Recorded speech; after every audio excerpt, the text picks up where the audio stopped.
bulletin about the industry. There's a lot of heartbreak. You talk about killing your darlings. Sometimes your darlings aren't just killed, they're brutally murdered.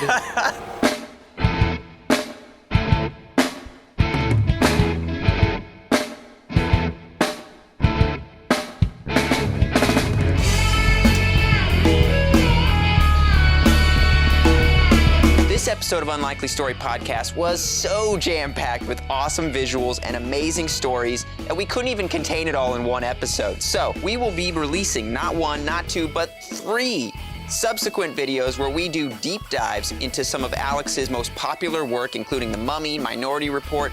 You are not going to want to miss these visuals. They are incredible. So enjoy this episode of Unlikely Story Podcast and stay tuned right here on our YouTube channel for so much more.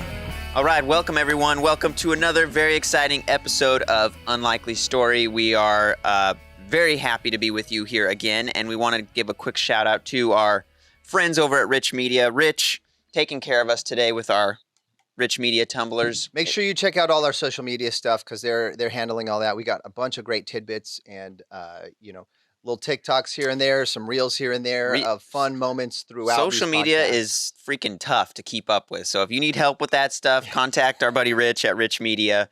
He'll help take care of that for you and ease that burden. But we're really excited today, guys, because we have a really, really special guest that we're talking to today. Yeah, we're like geeking out quite a bit on this. So if you're like us, you will too. We're very excited. We've got an incredible art director and a concept artist, Alex Laurant. There he is with us right now. There I am. Alex, thank you for being here. It's great to be here. Thanks. Thank you for having me. It's awesome to be here with you guys, even beaming in. I feel like I'm right there with you. You guys might recognize Alex from his recent appearances on the Corridor Digital channel, which his son works for. Your son, Nick, right? Nick? That's right. That's exactly right. He's the showrunner of the Corridor Crew channel at Corridor. Yeah, they've got a lot of different channels and sort of special interest sections, including an online web-based component, which not everyone knows about there. Not just YouTube, but yeah. Anyway, that's him. He's been there for years, and they're awesome. They have like their own streaming kind of platform now, which is pretty awesome. It's amazing. Yeah. I think if anyone has not followed Corridor Crew or Corridor Digital, they are fantastic VFX artists and just all around fun people, fun to watch. The things they're doing are really amazing. So check them out if you get the chance or when you get the chance. Yeah. And a little bit more about Alex, guys. So Alex, as Travis said, is an art director, concept artist. Alex has spent his decades-long career as a visual artist and media traveler. I mean, he's a veteran, guys. If not the first veteran we've had on this show. It's pretty awesome to have someone who has this much experience. Not a military veteran, just to be clear, really clear. Yes, veteran in the industry. Yes. Thank you for your service, all military veterans out there. Respect for you guys. And thank Alex for his film service. Yes. Because honestly, a lot of us watching movies that he's helped, bring to fruition has inspired us in a lot of ways. And that's something that we hope to do with this show. We're gonna talk a lot about today some of the movies that Alex has worked on, which include his work at Industrial Light and Magic, features including Saving Private Ryan, The Mummy, which you may have seen some of his work on the Corridor Crew video recently, Peter Pan, Minority Report. I mean, it's freaking Steven Spielberg that you've worked with a couple times here, which is just mind-blowing. And not even just films. I mean, a huge industry is the gaming industry. Mm-hmm. He's been involved with Electronic Arts you've been with, working on games like Harry Potter, The Goblet of Fire. Crytek, is that how you say Crytek? Yeah. That's yes. When I was at EA, I worked briefly with Crytek in Germany. They did Crysis, which for PC sci-fi shooter fans is a big one.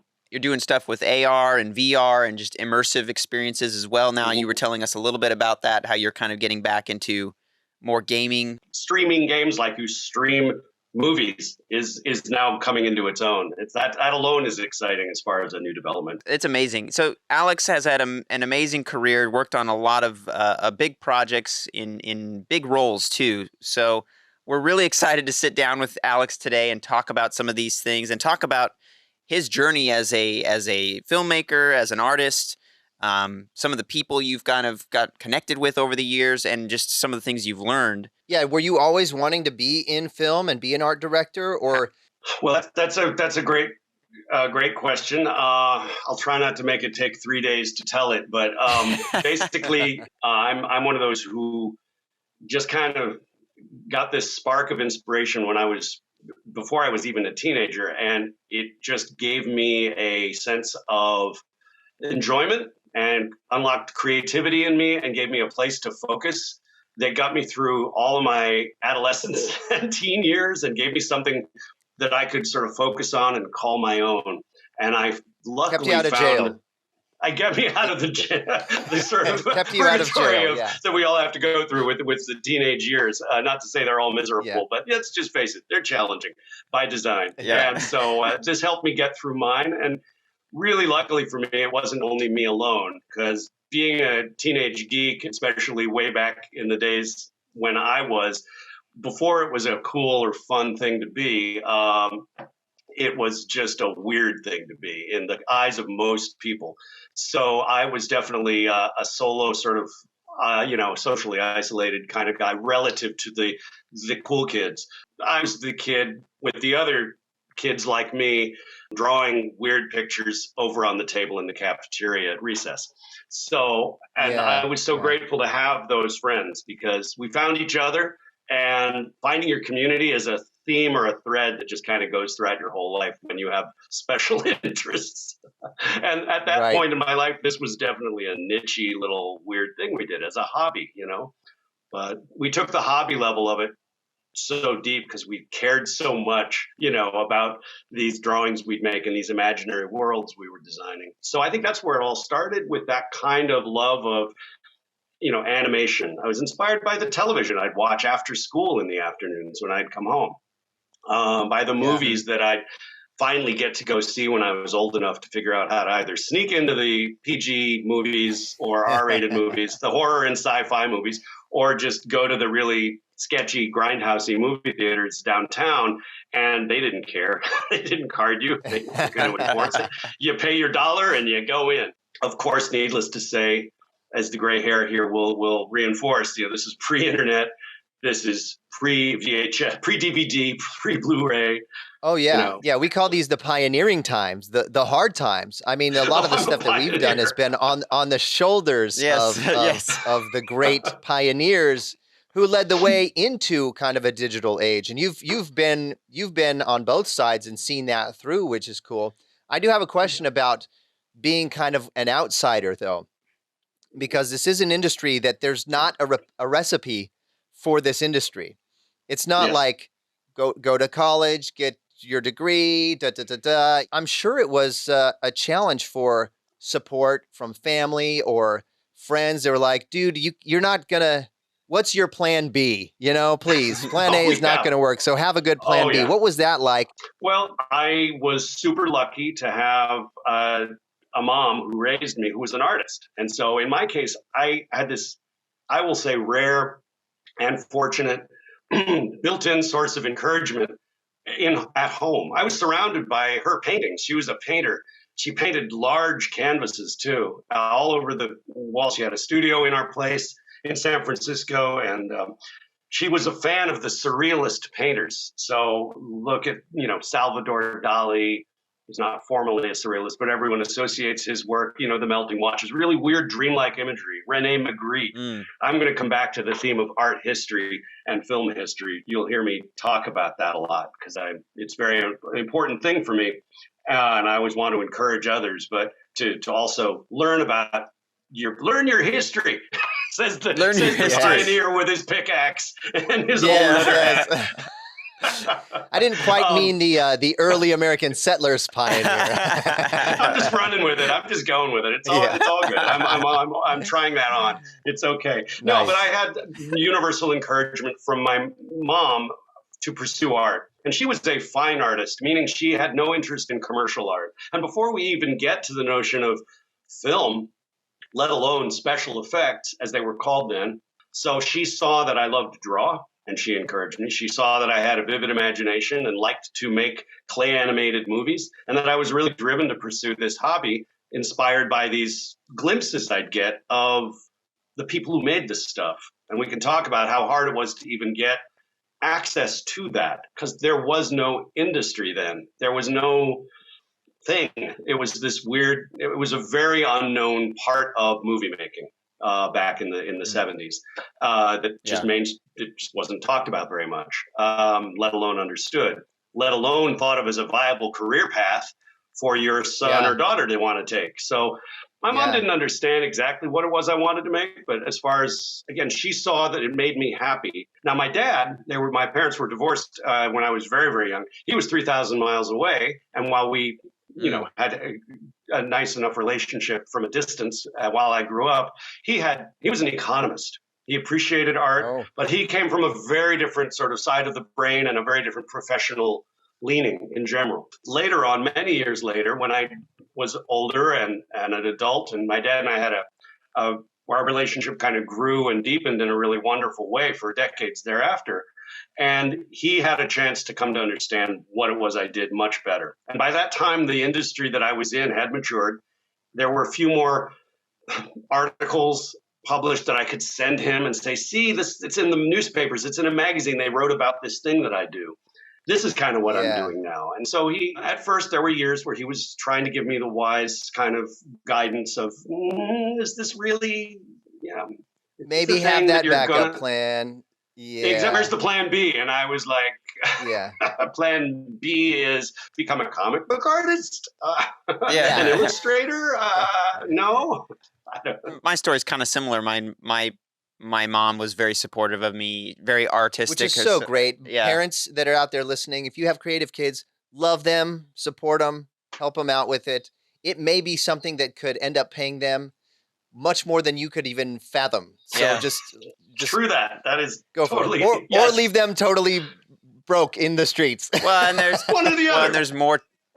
There's more to it than just being paid too. I mean, there's the rewarding, nature of creating art and pursuing that passion, as well. It's like, but you've been making movies since you were early high school, just on your camcorder with friends, and your mom was super supportive. Mom was very supportive. My dad was too. He thought it was a lot of fun.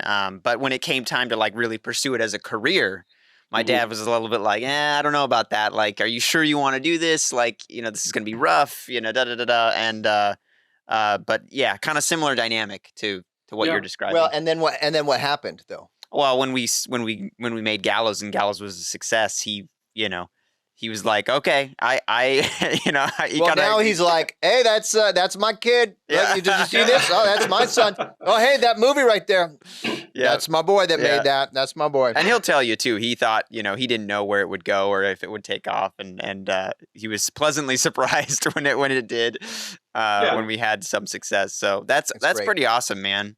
And I'm curious, like, what then was kind of your first real hired job as an artist in terms of anything, film or whatever? Yeah, I got my first job in high school between my junior year and senior year. I was wandering down around Fisherman's Wharf in San Francisco, the tourist strip where I lived kind of close to, and we'd hang out there. And I walked into one of the t-shirt shops, as I would often do. We'd go into these cool t-shirt shops, and they'd have all these great illustrations for rock and roll bands or whoever it was, just anything. This was the 70s, so it was like trippy designs and druggy, trippy, hallucinatory, rainbowy stuff and cool gothic monsters with cloven hooves and whatever, demons. And I ate all that stuff up, and that's the kind of thing I drew. And so I naively but earnestly bundled up some of my drawings, and I walked into this t-shirt shop and I said, hi, I am artist. I have drawings. I want to put my drawing on t-shirt. Can you help me? Yes. I didn't say that exactly, but it was words. That's how I felt. Like I have no idea what I'm saying or doing, but here, drawing. How do I do that? And it's like it feels like such a cold call kind of a thing. It's like I don't know how this is going to go down. Well, it's like knocking on someone's door saying, your house is cool. Could we use it? Get out of my shop or get out of here, scram kid, or whatever. But well, then what happened? What was the response? Yeah. Well, I didn't get laughed out of the shop. The person who helped me behind the counter was nice enough to call somebody else out from behind the office who actually knew who made their T-shirts and how the T-shirts, how the sausage was made, where it was all made, and they gave me a phone number. They said, call this person. And I got to say, I can credit that person in that moment with being the thing that started it all in a way, because it was the first time I'd cold called and put myself out there with my portfolio, such as it was. That's huge. That hasn't stopped ever. It's just changed shape and scale, but I still do that. Yeah. It was the first time that somebody actually gave me a phone number and said, call this person and they'll be your next step on this Alice in Wonderland journey you're about to go on. And so I called the number, and it turned out the T-shirt company had their own inside art department. They were associated with a huge music mogul in San Francisco at the time, who was famous for putting on some of the biggest iconic rock concerts, and Bill Graham. People who are old enough to know who Bill Graham was. He was an iconic part of the whole West Coast music scene. So I got a summer job in my first art department ever.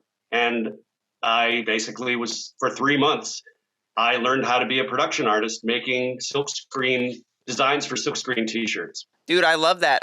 Honestly, it goes back to a lot of things we've talked about on this show, and it's really going out and making something happen for yourself, not waiting around for something to be given to you. I mean, like, you needed a contact, yes, but you went out and you secured that contact. You went out and showed your portfolio, like you said, and you made that connection on your own. It wouldn't have come any other way. And so taking that leap, I think, is what's key. If you feel like you're making something that's worth something, or that is cool, you just got to make that leap and start showing it to people and start making those connections. Yeah, absolutely. You take the risk, you put yourself out there, you step out of your comfort zone, and you can get results like you've never thought. A lot of people would just walk in and be like, cool shirts, man. I bet that'd be fun to do that. And even if they were talented enough, they might just be like, oh well. Taking that initiative like you did is key. Yeah, the way that you asked as well, like straight up saying, I want to do that. Here's my art. To prove that I can. Like, how do I do that? Not doing what Travis was just saying, like kind of beating around the bush and saying like, oh, that'd be cool if I had that chance. Direct, knowing what you're doing. I mean, when I first met Chris, I was, I had a career, I had things that I was doing that were totally outside of this scope.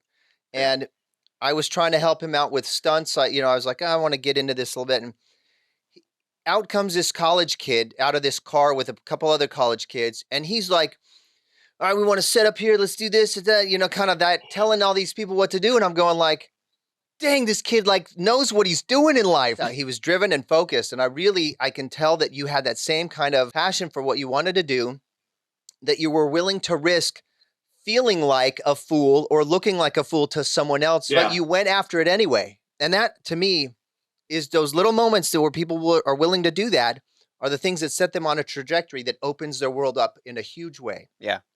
Absolutely. And I want to just interject here the importance of another thing, which was a huge driver that helped me in that very moment, and that is mentors. I cannot overstate the importance and value of having mentors to encourage you. For those of us lucky enough to have them, if you don't have anyone who you'd call a mentor, it's like one of the first things I would wish for you is that you could seek one out, find one. And that's not easy to just look it up online and say mentors.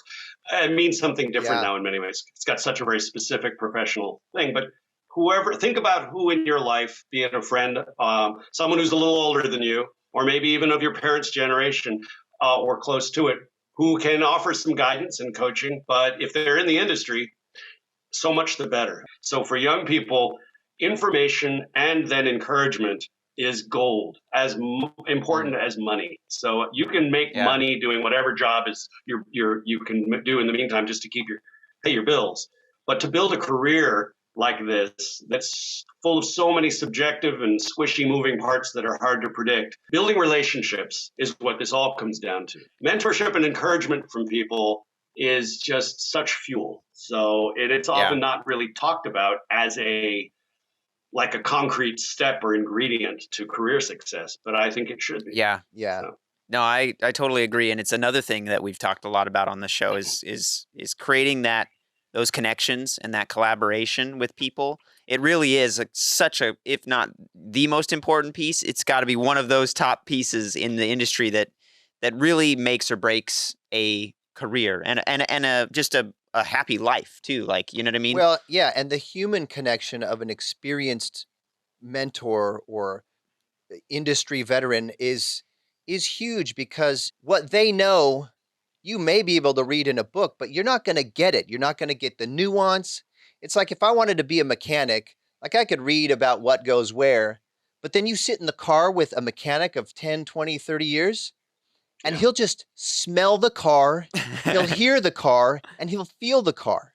Yes. And he'll tell you, do you hear that? Yeah. I'll be like, what's going on? It's like, yeah, there's a slight hum in this thing. And that's what that feels like.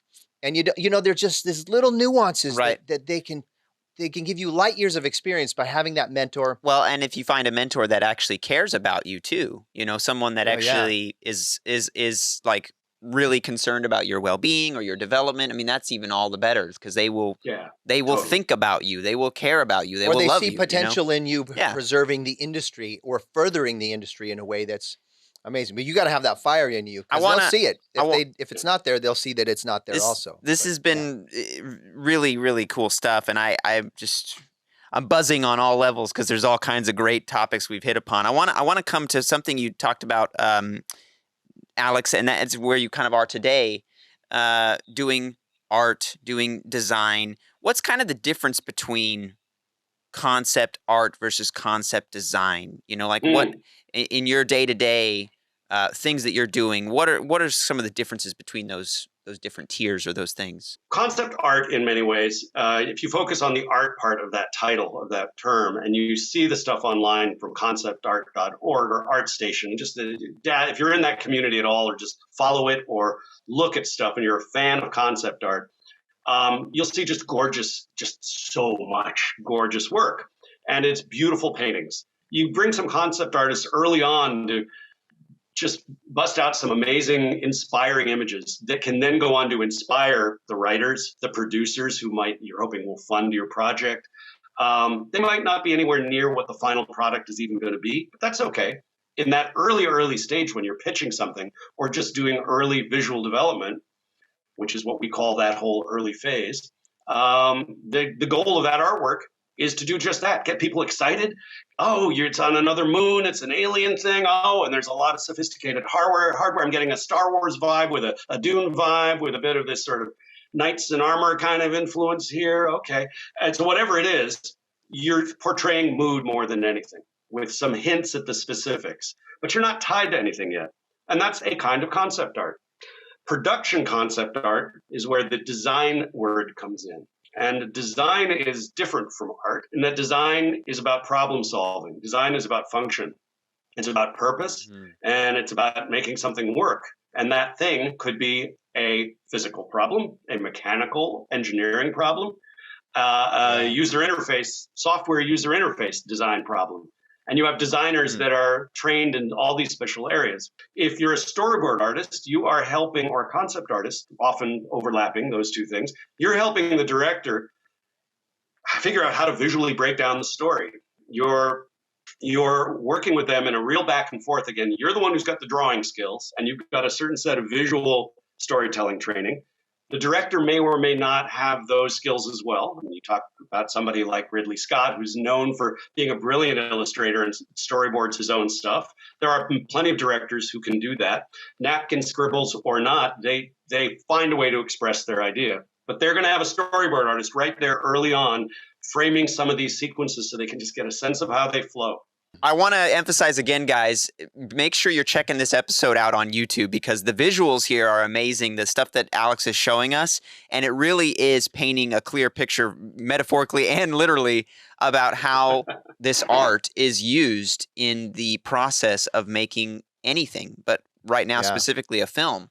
I've learned as I've been in the film industry, but I recently, even it's been reiterated, we were watching one of the shows, the movies that made us, on Back to the Future. And it was fun for us because we actually had a meeting with Neil Canton, who worked as a producer on that show. And we saw him in the interviews, and hearing some of the things they were talking about, I was like, the writer and director, they didn't have any of this or that in mind.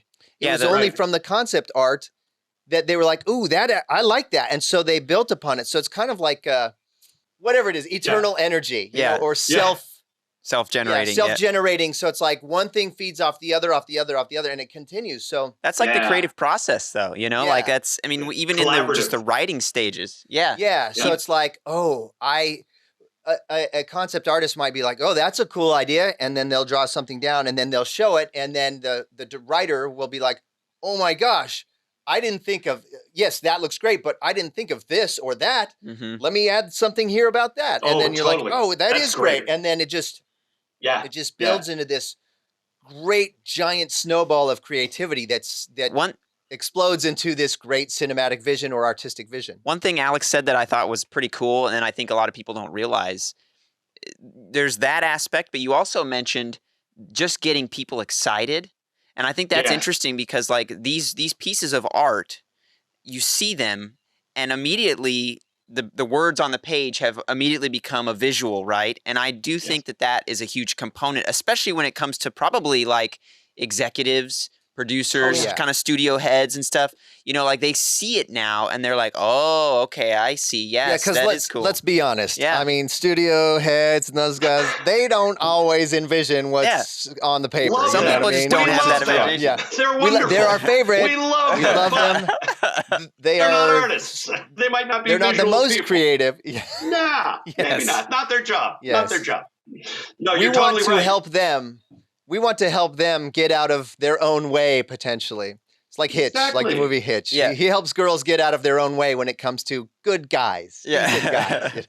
That's exactly right. And you also touched on a really core element of collaboration, which is so important. And that's another part of this journey, is going from being very much involved in yourself and your own making of art, your pride of craft, as we call it.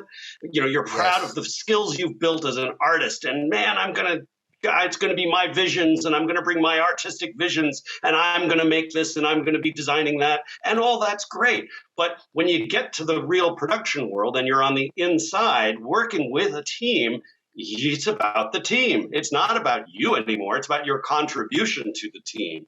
And you can't go in assuming that it's all about you. So that's a journey right there that people often underestimate. And to open it up, let other people have input to, and learn that your contribution, your opinion, might not win the day every day, might not be the one that's on screen or is the one that's chosen.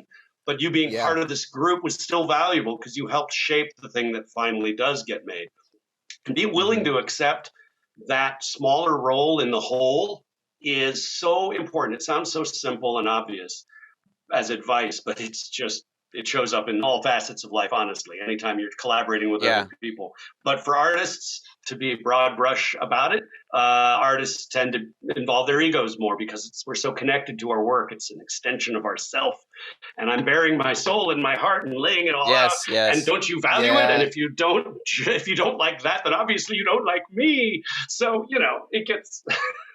Yeah, or you get so you're just so sure of yourself without accepting any criticism that you're like, well, you don't know what you're talking about. Yeah, and that's like a death sentence. That turns into I ran into a few of those as well. But you talk about the buzz that happens, the chemistry, the sort of virtuous cycle of adding positive stuff to the other person's idea and getting excited about it in the room. That's a magic moment. And in fact, there's like, in some of my corporate experience at Microsoft, when they're doing team kind of workshops and things like that, which many corporations like to do, to try and find ways to break down and teach people who aren't collaborative by nature in a design team how to foster habits that lead to better collaboration. They had somebody come in who was from the improv world, and this is now a really commonly used idea. But this person wrote a book called Yes and literally wrote that book. And the term yes and is now kind of a common thing, and I really believe in it. At that moment when someone is riffing on an idea,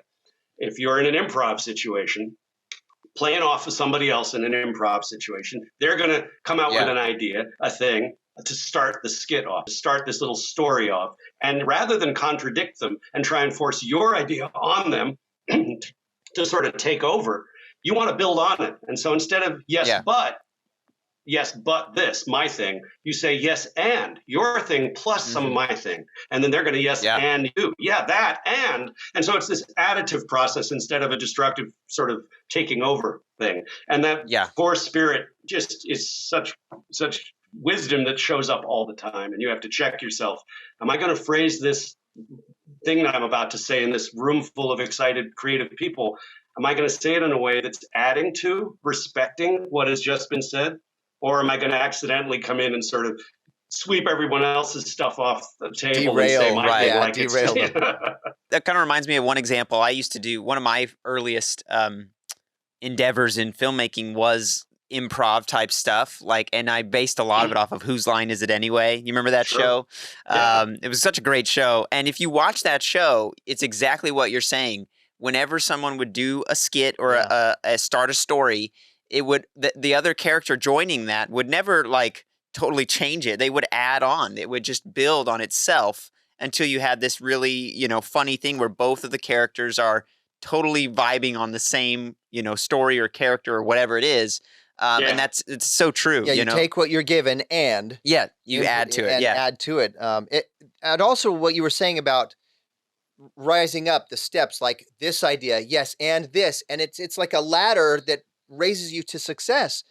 On the flip side, I remember going to a seminar that my dad wanted me to go to, and they had this game that there were two sides. It was divided in this room, and you had to get to a certain score, and then you'd win, right? And so it was one team and then the other team, and so we're battling, and we would answer questions, and then we would block the other team, right, so that they couldn't get it, and then they would try to block us so that we could. Come to find out at the end of the game how stupid all of us were is that we both lost because we both were trying to prevent the other from winning. Yeah. Had we all answered the questions, we would have all gotten to the score and we would have all won, both sides. Yeah. So it was so crazy to learn that, our perspective was to push someone else down or deny someone else points. And in all, it was just hurting ourselves.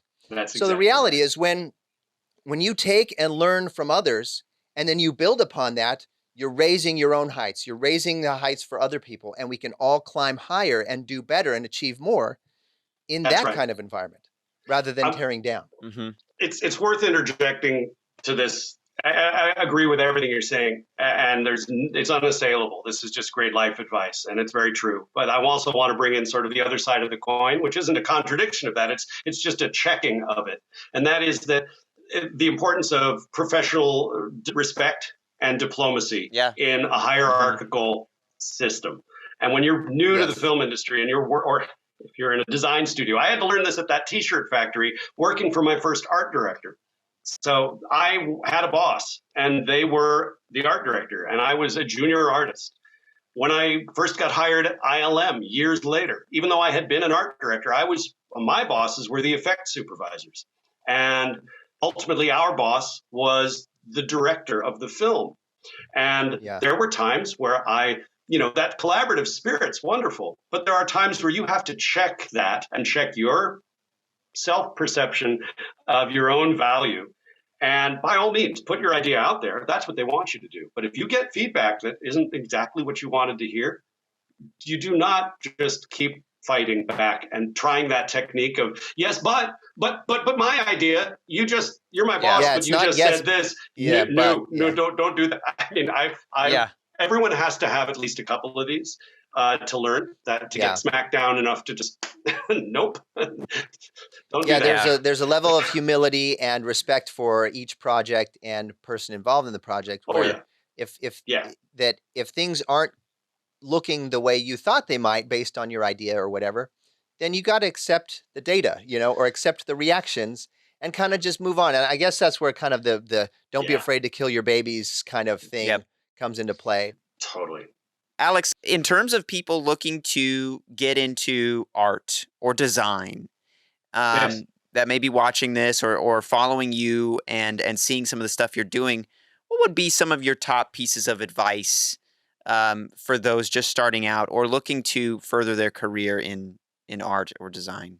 I'm so glad you asked that. It's something that I one of the things I love about your mission at Unlikely Story, as well as Corridor's mission, is that of teaching and empowering people to follow these dreams of a creative career. And a lot of that has to do with demystifying.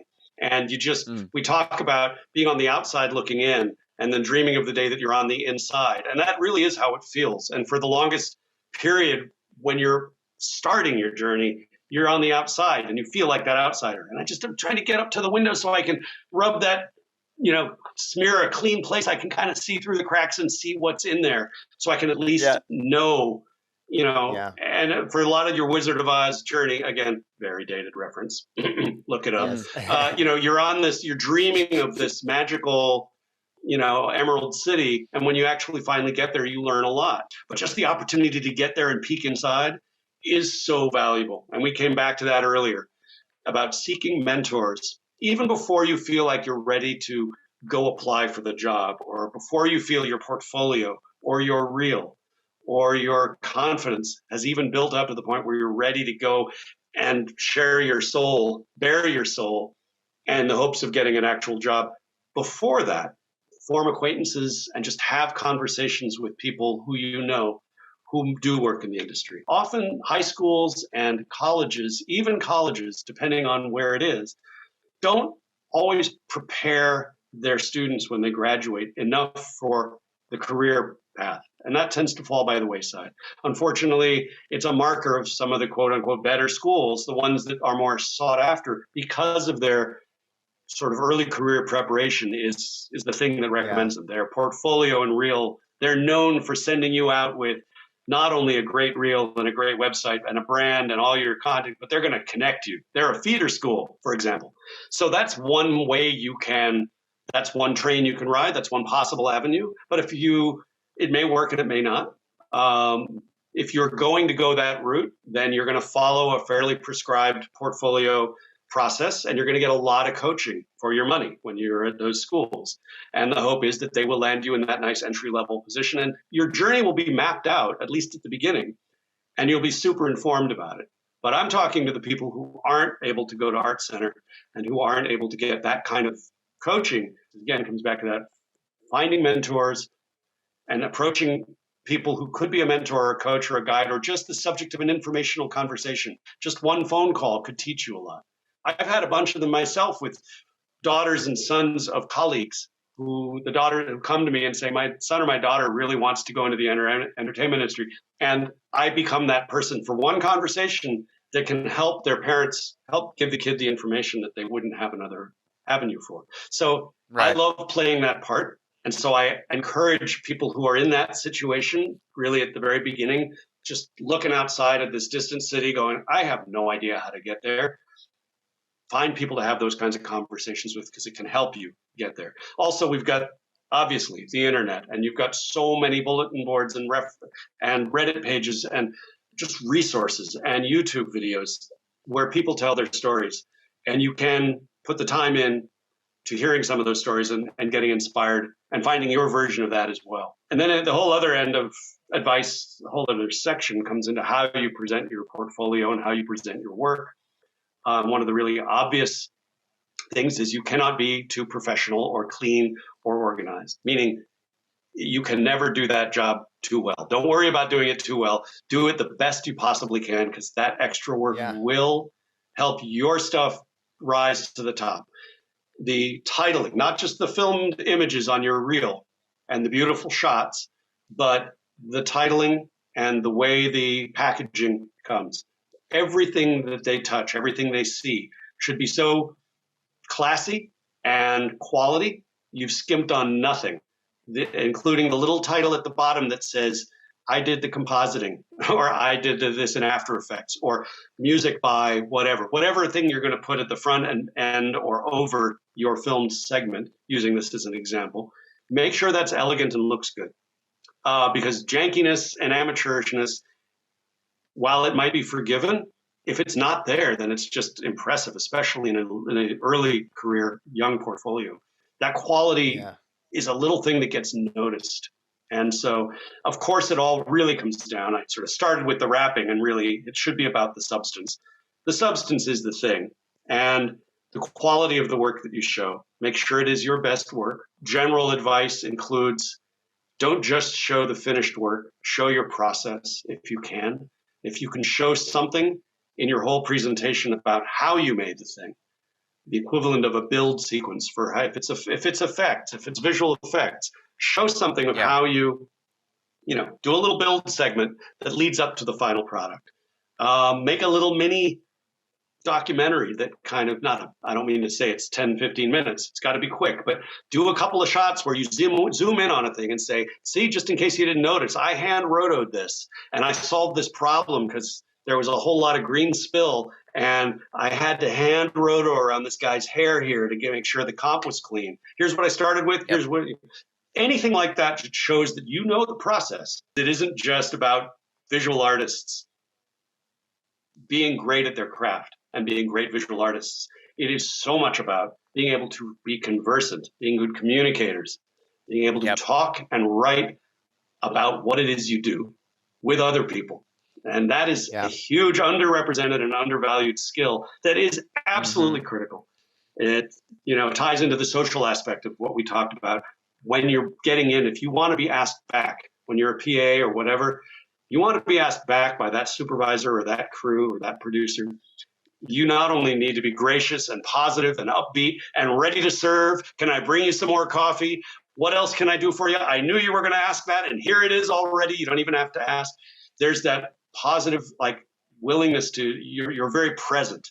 And so this is a call to those who by nature aren't all those things. They might be shy. They might be just scared out of their wits to even be there, and they clam up because they're nervous. Those are natural skills, but the sooner you can find your version of confidence to get out there and engage with everybody and not be intimidated by the director or how amazingly senior this person is, be respectful but not intimidated, the better. The more you'll meet with them on a human level, and you can laugh at a joke that happens to some funny thing that happens, you'll both laugh on a human level. You and Steven Spielberg could be sitting on a set and you might laugh at some silly little thing that happens. Someone stubs their toe or spills their coffee and you laugh with him and you're like, I'm laughing with Steven Spielberg.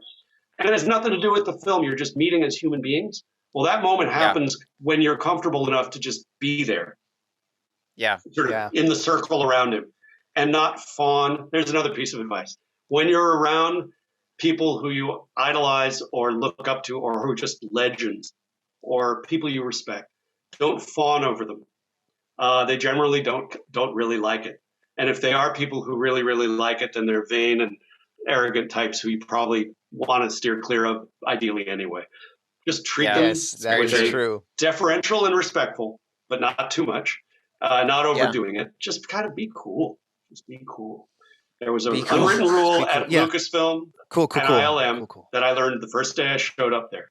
And that is it. When you meet George, when you see George Lucas wandering the halls, as you would, he'd show up in San Rafael at ILM and he'd walk around to do this. He's just there to get the job done. He's just a working day.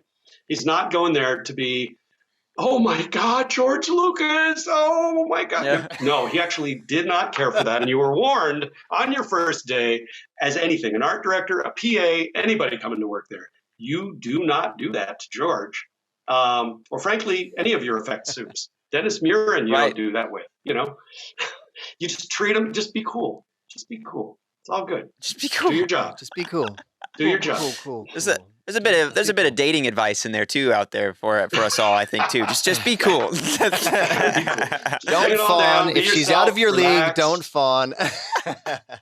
Even if she's a 10. Yeah. Even if she's That's so funny. Yeah, just be cool. There's so many great pieces of advice in there. Even for me right now, Alex, I mean, we're working on a visual effects reel for ourselves for Tremendum. And, it just a lot of those tips, I'm going to watch this back and pluck some of that advice out and see how we can level it up even that much more. Oh, yeah. And the mentorship side of it, too. Yeah. It's like all the resources available. This podcast even is great. And selfishly, I'm just going to say for me, it's been great because I've been learning a lot and talking with a lot more people.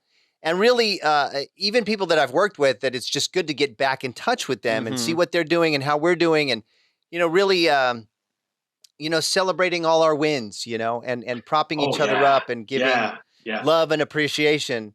it's so good because people get down. They've been down. The last year was tough. Us too. But hey, we're kicking butt together, and good reminder of all the good things happening. Yeah, absolutely. If I could just jump on that and amplify that point a little bit about sort of building a community and a sense of people you stay in touch with, the more you can stay in touch with people who you meet. And don't burn bridges, which seems so obvious to say, but it's like easy to accidentally burn a bridge, and that can hurt you later in a way that might not become apparent. But if you build a very small, momentary, positive bridge with somebody who you happen to work with or get to meet, and you stay in touch in just the right kind of not too invasive, but hey, just stay in. Here's a couple of things I just did. You might want, here's my website. Just keep at it, gently, politely, persist. And stay in touch with them. Then years later, some weird combination of luck, being at the right place at the right time, your talent, the memory of the fact that, oh, that guy was nice, or she was really, I liked her work. Yeah, I remember her. And the weird coincidence of things just falling into place, the way the universe works. Those things can line up. And that happened to me. That is why my career happened the way it did, is due to these mysterious combinations of things that I couldn't recreate or nobody could. And you just have to, the only way to navigate that or hope that that's going to happen to you is to throw yourself more out into the world in all these different ways, to up the odds, to increase the odds that these weird confluences and intersections are going to happen. And you'll be in the middle of one of those. And they do, but they can't happen if you don't put yourself out in the world. And that's this very simple, but very valuable part of all this. You got to put yourself out there and keep doing it. And that's how you increase the odds of you being in the right place at the right time. Yeah, I couldn't agree more. We're here with Alex Laurant, everybody. Guys, we've seen some really exciting stuff from Alex, art from various things. Alex, what are some other experiences, whether it be, really specific to a piece of art or just in general, that you've had that have inspired your journey, made you think, oh, okay, this can be done, or I can keep going, that have pushed you? To really answer that question, it's best for me to zoom out a bit and even go beyond the film side of things. I was one of the very fortunate few that get to say they got to do their childhood dream job. And I fully appreciate how rare and special that thing is to be able to say that. The big question then is, well, now that I got to do this amazing thing for a really nice chapter, 8 years at ILM plus an extra couple of years at other effects and film companies, now, quote unquote, what do I want to do when I grow up for real now? Like, what's the next thing? And that left me not knowing a lot of what the answer was going to be. It was a little scary, to be honest. And the thing that coaxed me to even take the leap away from the thing, ILM, that I'd worked so hard and dreamt so much of getting to, there's a voice on one shoulder that says, why would you even consider going anywhere? You got here. What are you, crazy? You'd consider leaving? And it would take a lot to make me consider that. And it took a long time and a lot of coaxing. But I was finally tempted away by a very proactive and aggressive recruiter from Electronic Arts in the UK who stayed with me. He wouldn't let me go. Bless him. And, it involved basically come work for Electronic Arts outside of London, work on the Harry Potter games. We'll make it all work for you and your family. And so it finally ended up being, but then I'm leaving ILM. That's a hell of a choice to make. And I ended up finally taking the leap and deciding that I'd had this amazing chapter. I could keep going happily. Maybe I can come back to it someday. It's not like the door's going to close. I could come back, but I wanted to try taking this adventure into video games because that as an industry and as a medium, visually and technically and every other way, had matured to the point with consoles that the visuals were starting to get to be really pretty sophisticated relative to where they'd been. Yeah. And they were games industry was starting to hire people from film. So I saw it as an opportunity to try something new and challenging and kick myself out of my own comfortable nest and learn, something really challenging and new. I was in the UK at EA for 2 years, and that was right around the 4th Harry Potter movie and the 4th Harry Potter game. And that's the main thing I worked on when I was over there. Wow. That's awesome, man. And it's interesting, and we touched on this a little bit earlier, but like the Mandalorian, the way they're filming that now, it's kind of like a video game background happening while they're filming the movie. You know, absolutely. Goes to show, like you were saying, the medium of gaming becoming so advanced and film advancing as well, that they're kind of starting to merge a little bit more, and you're seeing finally this. Yeah. Well, it's the same thing, but within industries, you know, this idea, ooh, that's really great. And then this idea, and then this, but within industries. Yes. So you have now worlds being created that the viewer is in control of. Right. What were you going to say, Alex? Well, build, yes, and building on that. It's funny because back then there was a term that was a buzzword around this whole idea of film and games coming together, convergence. It was a buzzword of that whole era in the early 2000s. Sure, there was a convergence of disciplines and practices, but back then, I don't think it had really happened at a deep level. Now, based on the examples you just cited, virtual production, you know, that real-time game technology being used the way it is that's what I call legit convergence. It's happening now. Finally, after all these years, we're seeing something that at its core, and you know, they didn't fully invent the idea. I mean, James Cameron with Avatar obviously was one of the first to really make it a centerpiece, and he rolled his own early version of the whole tech. But now it's been democratized and it's been made usable in a way that is so much more approachable by so many more, and it's just going to keep on going that way. It's amazing how flawless. You're right. It's amazing how crisp and flawless these backgrounds and these sets look in shows like The Mandalorian. I mean, when you pull that curtain back and you see the behind the scenes, I mean, you're just blown away, because it's like, how is that not real? You know, like I just saw it, and now you're showing me it was just a computer simulation. It's that magicianship. It's the magic.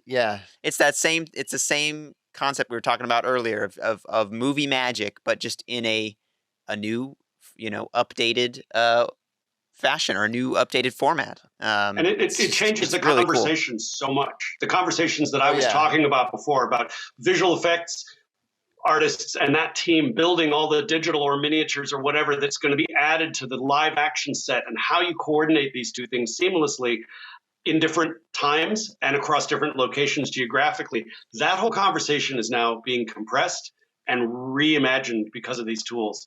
And it's giving everybody a chance to have that conversation at the same time in a way that was never possible before.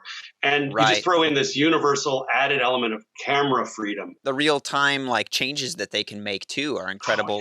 You know, they're like, oh, I don't really like that rock there. Can we get rid of that? And it's just like, whoop, you know, it's gone. And like going back to your notes on your drawings, you know, you're saying like the one note of like, oh yeah, let's get rid of the top half of this castle. It's like, okay, well now I got to do a whole new drawing, or, you know, I can't just erase it and it's going to look all crappy. I got to start over. I'm imagining. And unless it was a layer in Photoshop. Yeah, unless it was a layer in Photoshop, then you're set. I have a question. I know you have a couple of kids, and I was just thinking you had a supportive artistic parent or parents, you know, in various aspects.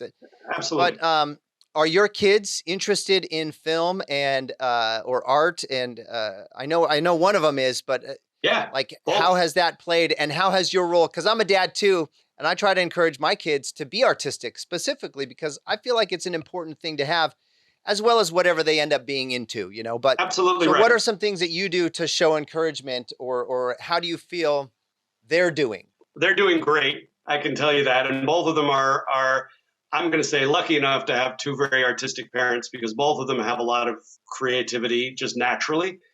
You know, that they have that encouragement just in the home. We have art and stuff on the walls everywhere. It's just an eclectic kind of collection in terms of the environment that they grew up in. And that's sort of the background in which you grow up. It can't help but affect you. But depending on your nature, you might reject it all and say, that was my parents' place. I hate all that stuff now. I'm going to be a modernist and clean minimalist with no clutter and no art or anything. That's your choice. But in their case, both of them really appreciate and are designers and artists and creatives in various ways. So Nick, as you said earlier, he's an aspiring. He is a filmmaker. I got to stop saying aspiring. He's doing it. He's doing the thing. He has been an aspiring filmmaker since he was very, very young, and now he's in Corridor and he's making his own films and has been for some years now.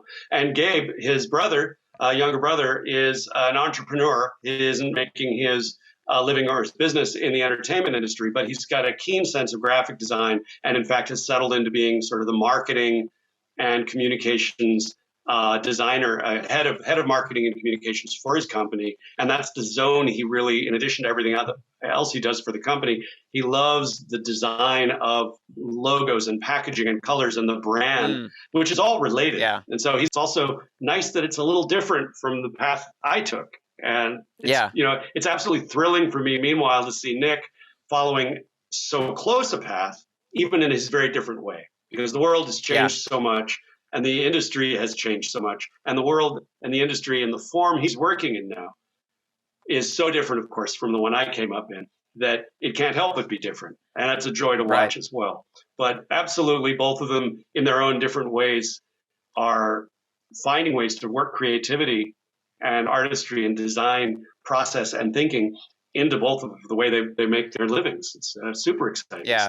It's just their moms awesome. And their mom and I are, of course, exceedingly proud of both of them. I love it. That's a good dad right there. That is. And a good mom. Appreciate that. And a great mom. And a good mom. Yeah. Good parents. Just good parenting. Yeah. Good upbringing. Something that I think is important to you that I think we should hit on before we kind of maybe wrap it up or close out is the value of learning about and appreciating film and art history.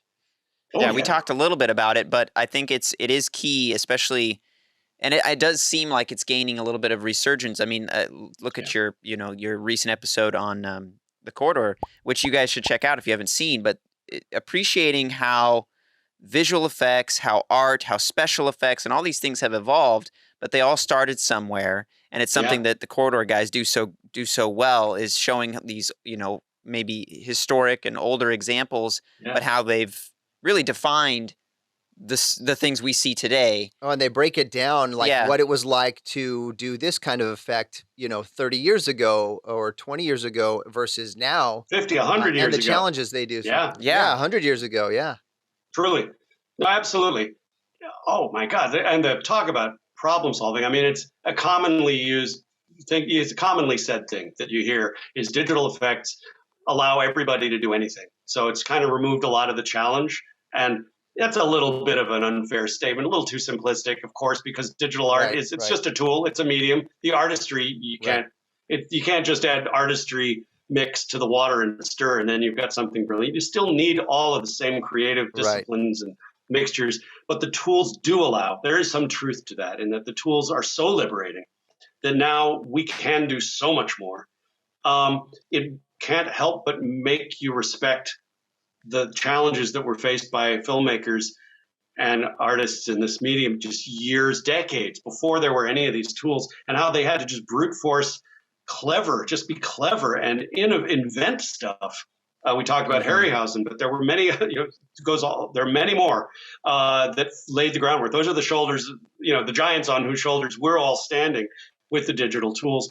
And just learning a bit about how they solve those problems inspires and instills in us today a mindset that I think is really healthy. It's a cleverness, problem solving, embrace of like, I'm going to be ingenious and clever, and I'm not going to rely in a lazy way on the digital tools. I'm going to use the digital tools for what they do well. Hey, no doubt about it. But I'm going to also be open to the idea that there might be a better solution for me in our situation that might not be digital. It might not be found in After Effects. It might be, for instance, an old school technique using a miniature like we were talking about, or a practical explosion, or a rubber makeup appliance, or a puppet, or something that just seems almost silly. But if it's done well, there's no reason you can't combine them. And that's really, really relevant for low budget and indie filmmakers who don't have access to all of the digital tools that would be ideal. You can do some amazingly clever things and have some fun doing them by mixing practical effects techniques with digital. And I'm just such a huge fan. I mean, you guys in your film, your experience, you've done this so much. You've mixed these two. You embrace practical and makeup and physical effects, in-camera effects, out of necessity. And obviously you guys also have a love of it. You love the hands-on building, solving it kind of almost machine-like. I'm going to make this machine that works, and I'm going to figure it out. It just has to look good between these the camera frame. It's all it has to look good in. Outside, it can be anything. There's a joy in that I sense in you guys. Guys, Alex Laurant, this has been for us at least, I know for both of us, it's been a gold mine of just great advice and information and film history and inspiration. And I hope that has been the case for you guys, that this discussion inspires you to continue your creative journey in whatever aspect of filmmaking or gaming or art that you may be involved in.